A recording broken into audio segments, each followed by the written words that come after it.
ನಾವಾಡುವ ನುಡಿಯೇ ಕನ್ನಡ ನುಡಿ, ಚಿನ್ನದ ನುಡಿ, ಸಿರಿಗನ್ನಡ ನುಡಿ. ನಾವಿರುವ ತಾಣವೇ ಗಂಧದ ಗುಡಿ, ಅಂದದ ಗುಡಿ, ಚಂದದ ಗುಡಿ. ನಾವಾಡುವ ನುಡಿಯೇ ಕನ್ನಡ ನುಡಿ, ನಾವಿರುವ ತಾಣವೇ ಗಂಧದ ಗುಡಿ, ಅಂದದ ಗುಡಿ, ಗಂಧದ ಗುಡಿ, ಚಂದದ ಗುಡಿ, ಶ್ರೀಗಂಧದ ಗುಡಿ. ಬಹುಶಃ ಪ್ರತಿಯೊಬ್ಬ ಮನುಷ್ಯನು ತಾಯಿಗರ್ಭದಿಂದ ಜನ್ಮ ಪಡೆದು ಒಂದು ದಿವಸ ಅವನು ನಶಿಸ್ತಾನೆ. ಆದರೆ ಒಬ್ಬ ಮನುಷ್ಯ ಈ ಭೂಮಿಯಲ್ಲಿ ಜನನ ಪಡೆದ ನಂತರ ಅವರು ಹೇಗೆ ಬೆಳೀತಾರೆ, ಅವರು ಹೇಗೆ ಬೇರೆಯವರಿಗೆ ಮಾರ್ಗದರ್ಶನರಾಗ್ತಾರೆ, ಹಾಗೂ ಅವರ ಸ್ಫೂರ್ತಿನ ಹೇಗೆ ಬಿಟ್ಟು ಹೋಗಕ್ಕೆ ಸಾಧ್ಯ ಅನ್ನೋದನ್ನ ನಿದರ್ಶನವಾಗಿ ಇವತ್ತು ನಾವು ಎಲ್ಲರೂ ಡಾಕ್ಟರ್ ರಾಜಣ್ಣನವ್ರನ್ನ ನೋಡ್ತಾ ಇದ್ದೀವಿ. ಇವತ್ತು ನಾವು ಎಲ್ಲರೂ ಅಷ್ಟೇ ಬಹಳಷ್ಟು ವಿಚಾರಗಳನ್ನ ರಾಜಣ್ಣರ ಜೀವನ ಹಾದಿಯಲ್ಲಿ, ಅವರು ಬೆಳೆದು ಬಂದ ಹಾದಿಯಲ್ಲಿ ಅವರು ಯಾವ ರೀತಿ ಸುಸಂಸ್ಕೃತರಾಗಿದ್ರು, ಸಜ್ಜನರಾಗಿದ್ರು, ಕ್ರಿಯಾಶೀಲರಾಗಿದ್ರು, ಅವರು ಬೇರೆಯವರ ಬಗ್ಗೆ ಇದ್ದ ಅಭಿಮಾನ, ಬೇರೆ ಜನತೆ ಬಗ್ಗೆ ಇದ್ದಂತ ಒಂದು ಕಾಳಜಿ, ಹಾಗೂ ಬೇರೆಯವ್ರನ್ನ ಭಾವಿಸುವ ಒಂದು ಮನೋಭಾವ ಇತ್ತಲ್ಲ, ಇದನ್ನ ಬಹುಶಃ ನಾವು ನೀವೆಲ್ಲರೂ ನೋಡಿ ಕಲಿಬೇಕಾಗ್ತದೆ. ಬಹಳಷ್ಟು ಜನ ಇವತ್ತು ರಾಜ್ಕುಮಾರ್ ಅವರ ಚಿತ್ರಗಳನ್ನು ನೋಡಿ ಅವರ ಜೀವನ ರೀತಿ ನೀತಿಗಳನ್ನು ಬದಲಾಯಿಸಿಕೊಂಡು ಬಹಳ ಉನ್ನತ ಸ್ಥಾನವನ್ನು ಮುಟ್ಟಿಕೊಂಡವರು ಲಕ್ಷಾಂತರ ಜನಗಳಿದ್ದಾರೆ. ಇಡೀ ರಾಜ್ಯದಲ್ಲೆಲ್ಲ ದೇಶದಲ್ಲೂ ಕೂಡ ಡಾಕ್ಟರ್ ರಾಜಣ್ಣ ಅವರ ಹೆಸರನ್ನ ಚಿರಸ್ಮರಣೆಯಾಗಿ ಉಳ್ಕೊಂಡಿದೆ. ಇವತ್ತು ನೀವು ಯಾವುದೇ ಒಂದು ಚಲನಚಿತ್ರ ಪ್ರಶಸ್ತಿ ಪ್ರದಾನಗಳ ಕಾರ್ಯಕ್ರಮಗಳಿದ್ರೆ ಅಲ್ಲಿ ರಾಜಣ್ಣವರನ್ನ ಸ್ಮರಿಸುವಂತ ಕೆಲಸನ ಎಲ್ಲ ಭಾಷಿಕರು ಮಾಡ್ತಾರೆ. ಅಂದ್ರೆ ಇದು ನಮ್ಮೆಲ್ಲರ ಇದು ಒಂದು ಹೆಮ್ಮೆಯ ವಿಚಾರ. ಏಕೆಂದ್ರೆ ನಮ್ಮ ಕನ್ನಡ ನಾಡಿನಲ್ಲಿ, ಕನ್ನಡ ನಾಡನುಂಟು, ನಮ್ಮ ರಾಜ್ಯದ, ನಮ್ಮ ಭಾಷೆಯ ಒಬ್ಬ ನಾಯಕ ನಟರು, ಧೀಮಂತ ನಟರಾದಂತ ರಾಜಣ್ಣವರ ಹೆಸರನ್ನ ಇವತ್ತು ಜನ ಸ್ಮರಿಸ್ತಾರೆ ಅಂದ್ರೆ ಅವರು ನಡೆದು ಬಂದ ದಾರಿ.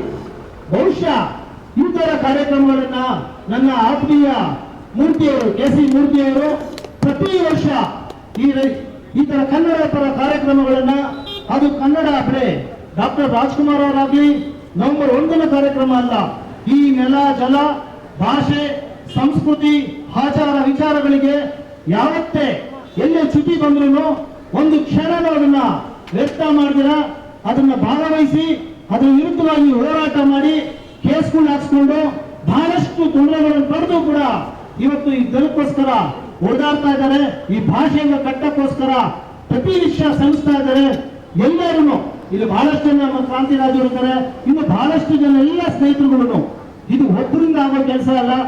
ಇಲ್ಲಿರೋ ಎಲ್ಲ ಭಾಷಿಕರನ್ನು ನಾನು ಕೇಳ್ಕೊಳ್ಳೋದಿಷ್ಟೇ, ನೀವು ಯಾವುದೇ ಭಾಷಿಕರಾಗಿರ್ರಿ, ನೀವು ಯಾವುದೇ ರಾಜ್ಯದವರಾಗಿರಿ, ನೀವು ಎಲ್ಲಿನವರಾಗಿರಿ, ಕನ್ನಡ ನಾಡಿನಲ್ಲಿದ್ದೀರಾ, ಕನ್ನಡ ಮಣ್ಣಲ್ಲಿದ್ದೀರಾ, ಕನ್ನಡ ನೀರು ಕುಡಿತಾ ಇದ್ದೀರಾ, ಈ ಭಾಷೆಯಲ್ಲಿ ತಮ್ಮ ಜೀವನವನ್ನು ಕಟ್ಕೊಂಡಿದ್ದೀರಾ, ಈ ಭಾಷೆಗೆ, ಈ ಸಂಸ್ಕೃತಿಗೆ, ಈ ನೆಲಕ್ಕೆ, ಈ ಜಲಕ್ಕೆ ನೀವು ಚಿರಋಣಿಯಾಗಿರ್ಬೇಕು. ಇಲ್ಲಿ ನೀವು ಗೌರವವಾಗಿ ಎಲ್ಲರ ಜೊತೆ ನಡಿಬೇಕು. ಆಗ ಬಹುಶಃ ನಿಮ್ಮ ಜೀವನ ಕೂಡ ಹಸನಾಗ್ತದೆ. ಬಂಧುಗಳೇ, ಇಲ್ಲಿ ಒಂದು ಕೈ ಚಪ್ಪಾಳೆ ಬರಲ್ಲ. ಇಂಥ ಕನ್ನಡದ ಪರವಾಗಿ ಸಂಸ್ಕೃತಿ ಕಾರ್ಯಕ್ರಮಗಳನ್ನ KC ಮೂರ್ತಿಯವರು ಇರ್ಬೋದು, ನಮ್ಮ ಕ್ರಾಂತಿರಾಜ್ ಇರ್ಬೋದು, ಇನ್ನೂ ಹಲವಾರು ಜನಗಳು, ಹಂಸಂದ್ರ ರಾಜನವರು, ವೆಂಕಟೇಶ್ ಗೌಡರು, ಎಲ್ಲರೂ ನೀವೆಲ್ಲರೂ ಸೇರಿದ್ದಾರೆ, ಕೃಷ್ಣಪ್ಪ ಅವರು ಎಲ್ಲರೂ ಏನ್ ಸೇರಿದ್ದಾರೆ. ಇದೇ ರೀತಿ ಇವರೆಲ್ಲರೂ ನಾವು ಮೊದಲು ಕೈ ಜೋಡಿಸ್ಬೇಕು. ನಾನು ಈ ಭಾಗದಲ್ಲಿ ಕೇಳ್ಕೊಳ್ಳೋದು ಇಷ್ಟ ಎಲ್ಲರಿಗೂ. ಮೊದಲಿಗೆ ನಾನು ಪೊಲೀಸ್ ಇಲಾಖೆಯವರು ಹೇಳೋದು ಏನು ಹೇಳಿದ್ರೆ, ಇಂಥ ಕಾರ್ಯಕ್ರಮಗಳನ್ನು ನಡೆಯುವಾಗ ಅಚ್ಚುಕಟ್ಟಾಗಿ ಅವರಿಗೆ ಅನುವು ಮಾಡಿಕೊಡ್ಬೇಕು. ಇದು ಭಾಷೆಯ ಕಾರ್ಯಕ್ರಮ, ಇದು ನಮ್ಮ ರಾಜ್ಯದ ಒಂದು ಚುಕ್ಕಾಣಿ ಹಿಡಿಯುವಂತ ಕೆಲಸ. ಅದರಿಂದ ತಾವೆಲ್ಲರೂ ಮೊದಲಿಗೆ ಈ ಭಾಗದಲ್ಲಿ ಕರ್ತವ್ಯ ನಿರ್ವಹಿಸುವಂತ ಎಲ್ಲ ಪೊಲೀಸ್ನವರನ್ನು ತಾವು ಕೂಡ ಬಹಳಷ್ಟು ಕೆಲಸಗಳು ಮಾಡ್ತಾ ಇರ್ತಾರೆ, ಇಲ್ಲ ಅಂತಲ್ಲ. ಆದರೂ ಇಂಥ ಕಾರ್ಯಕ್ರಮ ಮಾಡಿದಾಗ ಸ್ವಲ್ಪ ಜವಾಬ್ದಾರಿಯನ್ನು ವಹಿಸಿ ಈ ಕಾರ್ಯಕ್ರಮ ನಡೆಸುವಂತಕ್ಕೆ, ಈ ಕಾರ್ಯಕ್ರಮದ ರೂವಾರಿಗಳಿಗೆ ಅನುವು ಮಾಡಿಕೊಟ್ಟು ಒಳ್ಳೆ ಕೆಲಸಗಳು ಮಾಡುವಂಥದ್ದು ಈ ಭಾಷೆ ಭಾಷೆ, ಈ ನೆಲ ಜಲನ ಉಳಿಸುವಂತ ಕೆಲಸ ನಿಮ್ಮಿಂದಲೂ ಆಗ್ಬೇಕು. ನಾಳೆ ನಾವು, ನೀವು, ನಮ್ಮ ಮಕ್ಕಳುಗಳು, ಮೊಮ್ಮಕ್ಕಳು ಎಲ್ಲರೂ ಈ ನಾಡಿನಲ್ಲಿ ಬದುಕಬೇಕಾಗಿದೆ, ಈ ನಾಡನ್ನ ಕಟ್ಟಬೇಕಾಗಿದೆ, ಈ ನಾಡನ್ನ ಉಳಿಸಬೇಕಾಗಿದೆ. ನಾವು ನೀವೆಲ್ಲರೂ ಜೊತೆಯಲ್ಲಿ ಕೈ ಜೋಡಿಸುವಂತ ಕೆಲಸ ಮಾಡೋಣ, ಕನ್ನಡ ಕಟ್ಟುವಂತ ಕೆಲಸ ಮಾಡೋಣ. ಮತ್ತೊಮ್ಮೆ ಡಾಕ್ಟರ್ ರಾಜಣ್ಣನವರಿಗೆ ನಾನು ಅವರಿಗೆ ಅಭಿಮಾನಿಯಾಗಿದ್ದು, ನಾನು ಅಂಬರೀಷ್ ಅಭಿಮಾನಿ ಸಂಘದ ರಾಜ್ಯಾಧ್ಯಕ್ಷ ಇದ್ದೆ. ನಾನು ಆಗ ಅಂಬರೀಷ್ ಅಣ್ಣ ಜೊತೆ ಪ್ರತಿ ಸಲ ಅವ್ರ ಮನೆಗೆ ಹೋಗ್ತಾ ಇದ್ದೆ. ನಾನು ಅವ್ರ ಮನೆಗೆ ಹೋಗ್ತಾ ಇದ್ದೆ. ವಿಷ್ಣುವರ್ಧನ್ ಇರ್ಬೋದು, ಅಂಬರೀಷ್ ಅವರು ಇರ್ಬೋದು, ರಾಜಣ್ಣವ್ರು ಇರ್ಬೋದು, ಈ 3 ಜನನು ಈ ಕನ್ನಡದ ಕಿರೀಟಗಳಾಗಿದ್ರು. ಅದ್ರ ಜೊತೆ ಶಂಕರಣ್ಣನು ಕೂಡ.